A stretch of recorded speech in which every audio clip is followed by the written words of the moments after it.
Hello, my name is Marcus Collier. I am an Associate Professor of Sustainability Science in the School of Natural Sciences in Trinity College, Dublin, and I'm going to give you a short presentation on what we know about the ecology of dry stone walls, but more importantly, what we don't know about the ecology of dry stone walls.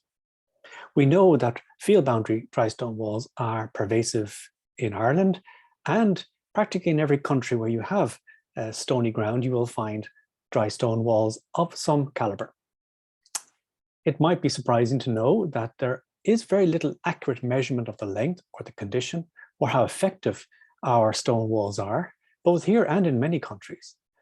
And whilst there's been a lot of speculation about the ecology of dry stone walls, very little, if any, systematic research is being carried out. Most of it is hearsay. It's what we assume based on pictures that you'll see in these slides, and also just our experience of stone walls. They are an iconic anthropogenic feature of our agricultural landscapes and of agricultural landscapes globally, as I mentioned. And they obviously symbolize a significant human endeavor, a skill, creativity, ingenuity. But because they've been in the landscape for such a long period of time, they will have an associated ecology, and that has not been researched.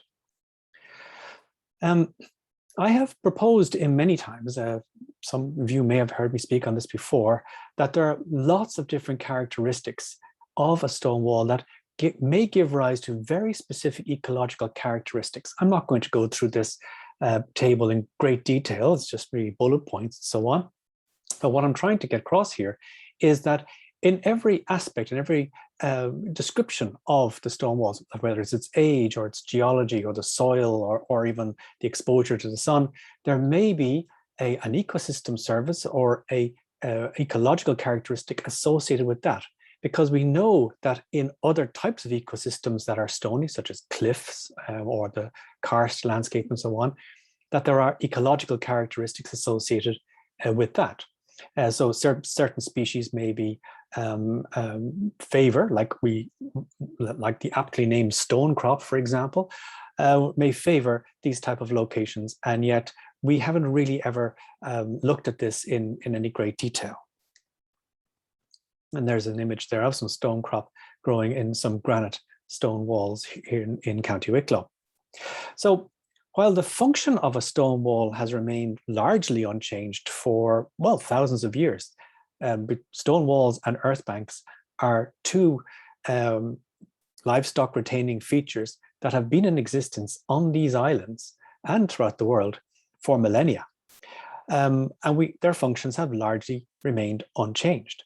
But they now, because of their longevity, they may manifest ecological characteristics. And what I'm finding very interesting is, while a lot of people talk about them, and there are very little studies that actually show what these characteristics are. So I have a plea for listeners. We're looking for opportunities to do research in this area, and we're looking for opportunities for you to contribute in this area. We're looking to record the flora of field boundary stone walls in many different rural landscapes. Those of you who work with stone walls will know that, of course, each different types of stone types, granite or limestone or shale or sandstone, each of them will have a certain type of characteristic. And we're wondering, will that result in a certain type of flora associated with that, either in the wall itself or at the base of the wall or nearby the wall? No one has ever really got into great detail looking at what invertebrates are associated with field boundary dry stone walls.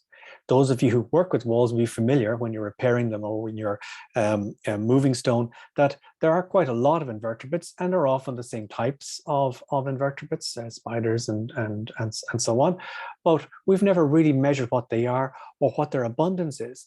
Now, both of these characteristics can be quite important when you consider the amount of stone walls there are in this country.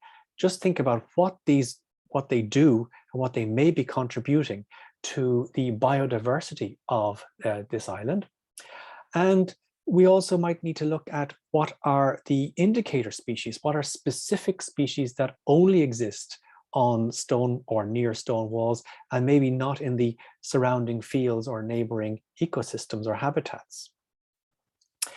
We have a lot of opportunities here to observe and document species. And you can do this voluntarily. You can do it through the National Biodiversity Data Center, where you can upload species that you might find, or we might be able to develop ideas around creating a systematic evaluation of stone walls in the ecology of stone walls in Ireland. So there are many unknowns here. As I mentioned, we do not know the floral and faunal characteristics, what species there are, what varieties there are, how many of them are there in field boundary stone walls. And this is quite difficult to do when you consider that every stone wall has several characteristics around it that might be different to one in the neighborhood. So in the picture on the right there, you'll see that we have a road, we have a verge, we have vegetation growing on top, which I've actually seen goats grazing on myself. We've got vegetation on the other side of the wall. And depending on what angle this is to the sun, what slope, what it is, all this may have different ecological characteristics, which only by systematically evaluating stone walls on a regular basis will we be able to understand this. Both of these stone walls are in County Clare, and they're very, very different, both in shape and make and age, and also in function. So obviously there's going to be quite a lot of unknowns in terms of flora and fauna, and so we will never be able to really get a full picture, at least in the short term. But maybe over time, we can find out a little bit more through people volunteering information as they go about their walling business. Although quite a lot of other unknowns. For example, how does the relative abundance and geological components of stone walls, how does that contribute to the biodiversity in the wider landscape? We have examples of stone walls used deliberately for sheltering animals. So plants and wild animals also will find them useful. So therefore they will have ecological characteristics and functions in terms of the field itself, if they're in a field, or the area around them. And what is the impact of this in the landscapes that are extremely exposed? So for example, landscapes that might be quite low in biodiversity otherwise, when walls are placed there, they allow things to grow. We have plants growing, shrubs growing on either side of them, and those will have characteristics that will attract and maybe favor certain types of animals that may not necessarily have been there in the past, animals and plants that may not necessarily be there in the past. When it comes to the location, the length, the coverage, how they're connected, what direction they're going in, what angle they are to the sun, all of these have a potentially very high influence on the types of ecological characteristics that a wall may have. Some walls are incredibly thick, and we think of consumption walls, for example, where there is a huge substrate within the wall within which plants and other animals can grow and live quite happily. Other walls are quite porous, as we know from the west of Ireland and northwest of Ireland. And therefore, the wall itself may not have a tremendous amount of species living in it, but it will potentially house invertebrates and other types of flora and fauna in its base. And when it comes to the anthropogenics aspect of this, when it comes to the human characteristics, how does the shape of the wall, the style, the geology, how does that influence all the characteristics? Might we even be able to find where two different landowners with two different walling styles adjoining themselves may even have different ecological characteristics? We just don't know, and it'll be very interesting to find out. So the ecological knowledge in these landscapes really offers us huge opportunities for including stone walls in the biodiversity elements of our landscape.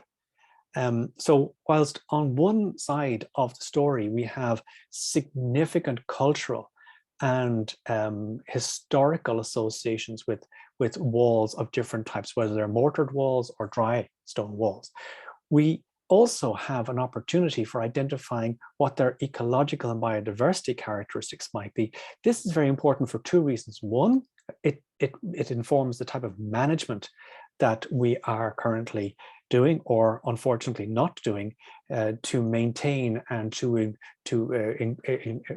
ensure that the walls are surviving and still being useful to the landowner.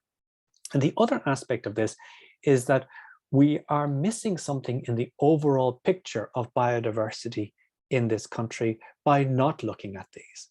Even if we took a random sample of 30, 40, 50, I can't even think of a number here, walls throughout the country, and we set aside some time to measure their characteristics, what flora, what plants are growing there, what are growing below them, in them, on top of them, what fungi, what other species are associated with these. These are potential areas that we can generate significant insight into the type and scale of biodiversity in these particular features and in the wider landscape in Ireland, and therefore complete the picture or add to the picture of biodiversity in Ireland, which we know is quite an important thing to do in light of significant biodiversity loss globally. Thank you for listening to the presentation. There are some papers here that if you'd like to have a look at, there are really not that many that are looking at dry stone walls, but please feel free to contact me and I can send you on the information.